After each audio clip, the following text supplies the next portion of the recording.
आणि आता एक राजकीय बातमी। विधान परिषदेसाठी भाजपचे उमेदवार ठरलेले आहेत। भाजपकडून दादाराव केचे, संजय केनेकर तसंच संदीप जोशींना संधी देण्यात आलेली आहे। तर भाजप प्रदेश उपाध्यक्ष माधव भंडारींचा पत्ता पुन्हा एकदा कट करण्यात आलाय। विधान परिषदेसाठी त्यांच्या नावाची जोरदार चर्चा होती। दरम्यान दादाराव केचे आर्वीचे माजी आमदार आहेत।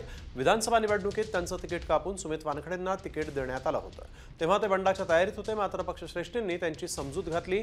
दरम्यान महायुतीत भाजपच्या वाट्याला विधान परिषदेच्या 3 जागा आलेल्या आहेत आणि या 3 जागांसाठी भाजपने उमेदवारांची घोषणा केली। कॉमस्कोर नुसार आता isakal.com आहे देशातील नंबर 1 ची मराठी न्यूज वेबसाईट। प्रत्येक अपडेटसाठी isakal.com ला नक्की भेट द्या।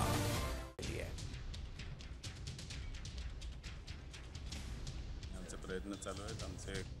ज्या ज्या गावात काम नसेल, संघटना मजबूत करण्याचं काम निश्चितपणाने मी करणार आणि एक मोठं संघटन या मतदारसंघामध्ये आणि या जिल्ह्यामध्ये उभं करण्याचं काम आणि ते धाडस निर्माण करेल। आणि येणाऱ्या सगळ्या निवडणुका, जिल्हा परिषद असो, पंचायत समिती असो, नगरपंचायत असो, नगरपालिका असो, या सर्व निवडणुका आम्ही 100% जिंकणार। पण जी जबाबदारी दिली ती जबाबदारी मी निश्चितपणे भारतीय जनता पार्टीला विचाराला दीनदलित उपेक्षित पीडितांपर्यंत घेऊन जाऊन खऱ्या अर्थानं भारतीय जनता पार्टी सर्वसाधारण व्यक्तीपर्यंत नेण्याचं काम मी या जबाबदारीतून करणार आहे।